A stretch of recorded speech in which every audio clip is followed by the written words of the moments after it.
Articles काय articles articles म्हणजे काय मग मराठीमध्ये काय म्हणतो आर्टिकल्सला आर्टिकल्स म्हणजे उपपदे काय आर्टिकल म्हणजे वैष्णवी उपपदे मग मला सांगा मराठीमध्ये किती आर्टिकल्स आहेत how many articles are there in Marathi तर आर्टिकल्स हे मराठीमध्ये नसतात articles are present only in English articles are present only in English articles are not present in Marathi so today we are going to learn articles तर आज आपल्याला पाहिजे काय articles articles म्हणजे काय मग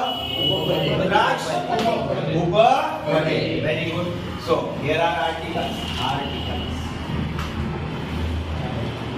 Articles means what? उपपदे. So there are three articles. Which are they? कोण सांगितले मला कुठले कुठले आहेत ते तीन articles? Who will tell me? Which are these three articles? IS Vaishnavi, stand up and tell me. Number one. A. Number one is A. Then number second. And last one is the. Other three. Number three. The. So these are three articles in English. Have you got this thing? Have you got? समझ आलं लक्षात? Okay, then next. Here, a and the. Out of these three articles, these two articles are called as indefinite articles.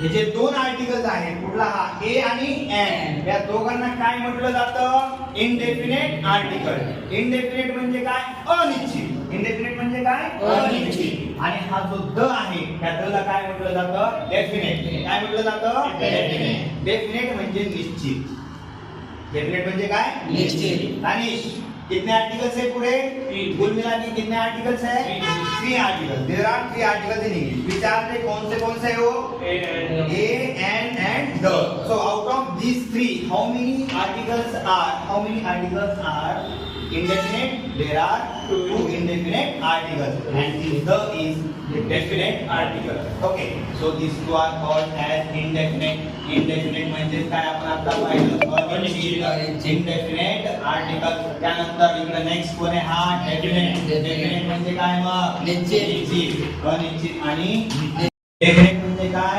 निश्चित चल मग आता हे दोन तर आपण पाहिले एचा यूज मग एचा काय यूज आहे आपण पहिला स्टडी केलाय एनचा काय यूज आहे ते स्टडी केलंय मग इथं एचा यूज काय मग कधी वापरायचं सांगा कधी वापरायचं हे when to use this article ए काय की ते नाउन कसं असलं पाहिजे रे सिंगुलर मग noun should be singular noun should be singular म्हणजे नाम एकवचनी असायला पाहिजे एकवचनी एकवचन देन इकडं नाउन किती वचनी असायला पाहिजे इकडं सुद्धा नाउन किती वचनी असायला पाहिजे या एनच्या बाबतीमध्ये कुठल्या बाबतीमध्ये एनच्या बाबतीमध्ये मग एनच्या बाबतीमध्ये नाउन किती वचनी असायला पाहिजे नाउन एकवचनी should be singular noun should be singular okay then next एकवचन कारण ह्या ए चा मीनिंग जो आहे तो काय एकच आहे आणि एन चा सुद्धा मीनिंग जो आहे तो काय एकच आहे लक्षामध्ये चल मग दोघांसाठी पण काय ए साठी आणि एन साठी नाउन शुड बी सिंगुलर त्यानंतर इकडे जो हा ए आहे या ए चे जे नाउन म्हणजे ज्या नाउन सोबत ज्या नामासोबत आपण हा ए वापरणार आहे त्या नामाची जी सुरुवात आहे ती कुठल्या लेटरने झाली पाहिजे कॉन्सोनंट का व्हावेल लेटरने कॉन्सोनंट कुठल्या लेटरने कॉन्सोनंट काय म्हणाले इथं starting noun should be starting काय कशाची रे starting of noun should be letter should be with consonant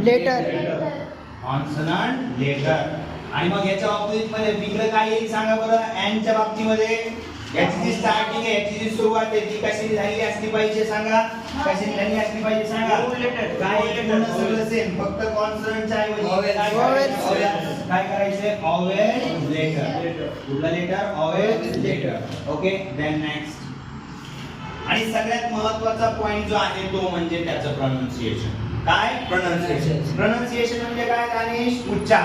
pronunciation म्हणजे काय? उच्चार.